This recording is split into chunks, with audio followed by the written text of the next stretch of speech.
Hi, my name is Angel Lauver. I'm the Southeast Regional Director on the North American Executive Board, and I will be presenting on building a community of activists. So the first thing that I think is really important when you're doing activism is to be really passionate about what you're doing. So the passion that really gets the momentum going when you're doing activism events and building this community starts with you. So if you're really passionate and you care a lot about these ideas, other people will see that and they'll say, hey, this person cares so much about this. Maybe I should pay more attention to it. And then they'll be attracted to doing activism with you, hanging out with you, going to your meetings. And it's also a great way to find other passionate leaders. So there might be a hot topic that isn't necessarily just liberty related or something that's going on right now. And someone else could be really passionate about that, and you could connect and team up on working with something on campus or something in the community.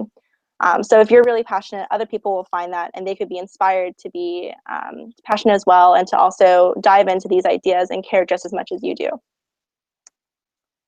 So it's really important to also make your activism relevant. There are a ton of things that you could do activism on that are within the realm of classical liberalism and libertarianism, but some of these things might not be as relevant during the semester or during this year as they could be other times. So if you make it relevant, it's a lot easier to get people to stop by and to want to engage with you.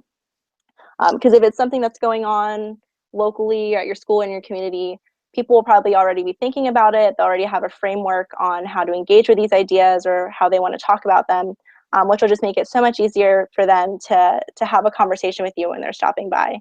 A great way to make things relevant is to look at current legislation. Just keep in mind SFL's 501c3 status. So you can't really push a specific policy or legislation that's going through, but you could talk about the bigger ideas that's going on with whatever you're trying to spread on campus or in your area. Controversies can also be a really good way to get people to stop and engage with you.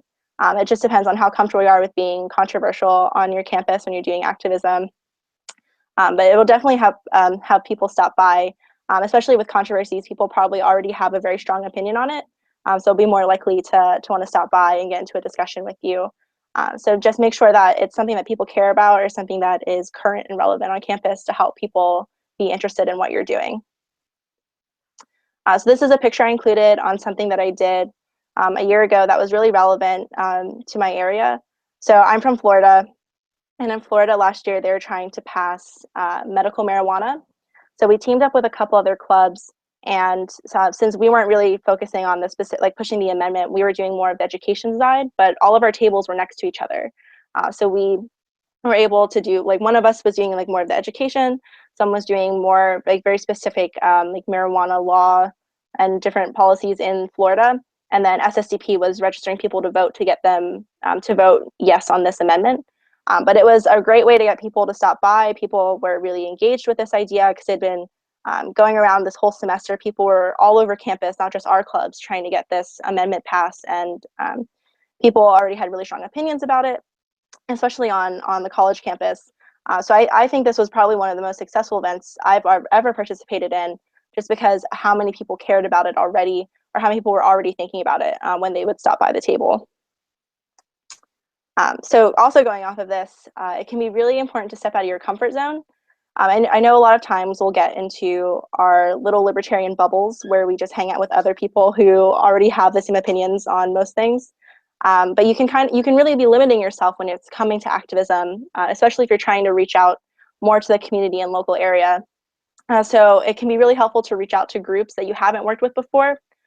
So the easier ones are probably the single issue groups. Like I said, the picture before, we worked with Students for Sensible Drug Policy and Normal, which are both drug reform groups. And a lot of us are members in both. And I know in SFL in general, a lot of people cross over with these drug policy groups. But something that I think can be outside of people's comfort zone is reaching out to different political ideologies. So the other group we worked with was Students for a Democratic Society, which is the radical leftist group on campus. And we had done some work with them before, so we kind of had this framework. But I've talked to other leaders. I know it can be kind of uncomfortable when you have very opposite political views, but they do have a lot in common with us when it comes to things like the drug war and other social issues.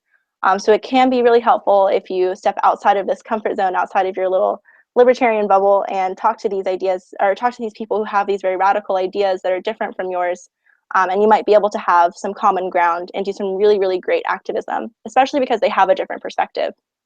And it's also really important to be very honest when you're working with these groups. A lot of times, we have these preconceived notions of people who are opposite from us politically. So if you're just very friendly, and I think if you're completely honest about what you're going to do, it makes it a lot easier to work with. I know just being comfortable, especially when you have these very different ideologies, just being like when we were doing the drug war protests, we obviously didn't push, that socialism is wrong and the free market is the only way. That wasn't our goal. Our goal was just to talk about ending the drug war and doing reforms in that side, which made it really easy to work together. I think another area that a lot of students might not think about would be inviting different cultural clubs. So depending on what activism you're working on, different cultural groups can be willing to work with you and very helpful, even though they might not be strictly political. So we did an example that I did last semester was an open borders lecture. We had a professor come from a different university and talk about open borders. And I reached out to a bunch of political groups, and actually the European Union Student Association was one of the co-sponsors, because they were very interested in the idea of open borders and in relation to the EU. So that was something that we've never worked with a cultural club before, and it was kind of just a shot in the dark when I sent a bunch of emails to these leaders, but it ended up being very helpful, and we had a really good turnout. Another place you can look is your local community.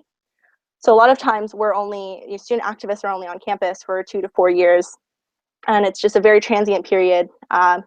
So if you can find a group that's based in your community or based in your town that has long established members or long established people that are just in the community, it can be really helpful to having a very successful event or just engaging with local issues. So you can do a lot of stuff that's off campus. So they'll have more of a knowledge on the history of different policies that have been going on in your local area, or the different cultural aspects in your town. So this can be a great way to participate and engage with people who are residents in wherever your university is. And it definitely can be really surprising on what you can find. I know, like, I've been to a couple protests that were just locally based and was able to meet a ton of people who weren't really engaged with campus, but it was really interesting to see how the politics were happening in my town outside of the university setting. So speaking of outside of my comfort zone, this is an example of something that we did that I was a little uncomfortable doing at first, but I decided to try it. We were invited to participate in a protest that Students for a Democratic Society hosted, which was to demilitarize the police. So our university police was getting surplus military goods from the government, and we were protesting to get them to opt out of this program. So it was very like 70s style protests. Like I have like a megaphone in my hand. We like marched and shut the streets down, which was definitely like very outside of my comfort zone of being more, book related and handing out books. But it ended up being great. We had leaders meet with the head of police on campus, and they actually signed a letter and agreed to not order anything else from the program, and all they requested was to keep one vehicle that they already ordered. It ended up being very successful, very outside of the comfort zone of me and my club, but ended up being a lot of fun and being very successful. A really important thing when you're doing activism is to make sure that you are giving other people ownership. I know that it can be really tempting when you're really passionate about something and you've come up with this great idea that you just want to, try out on campus, to want to do everything, and you just want to manage all of it to make sure it goes perfectly. But being a full-time student and having a lot of other responsibilities, this can definitely be really overwhelming. So it's really important to delegate to other people in your club. It'll help things run smoothly. It'll help you stay less stressed. It'll help everyone be less stressed and to have a very successful event. It's also a great way to highlight the talents and interests of other people in your club. So if someone's really good at public speaking, you can have them be the front person if someone wants to come and debate you, or someone has very provocative questions. And if someone's really good at being really creative or is like an artist, you could have them help design like posters or design like a banner that you're going to use. So it's a great way to get people involved and to help other people in your club feel valued.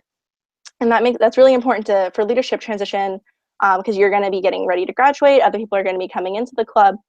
So if they know that you value them and you value their work, they're going to be more likely to stay and more likely to get a leadership role and continue the club once you've graduated. social aspect is also something that really helps keep your community together.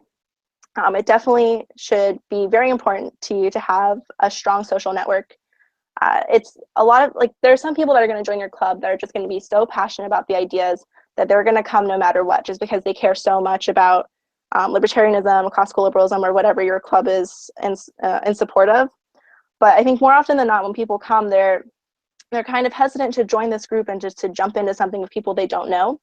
This is a great way to get to know who's in your club and get to know what they're really interested in and how you can incorporate their interests into what you're going to be doing for the semester, for the year. And just getting to know people, it helps everyone. If you're friends or if you're at least acquaintances, it makes it so much easier to work together. If there's like an emergency or something and you're making posters really late at night and there's like a hot glue gun accident or incident, you can call one of your members up and say, hey, I really need help for our activism event tomorrow, and they're more likely to come and help you if you've already built these social networks and you're already really close and you can be friendly with one another. I think this is also really important when it comes to building coalitions and working with other groups. So what we've done at my university, the other clubs that we work with, we will do like co-host parties together. So we'll have our 3 clubs will have like a big party or a big social that we'll all host together. So all our members will come together and we'll just all hang out and get to know each other. And it makes doing activism a lot easier, especially when we have such different views on other things.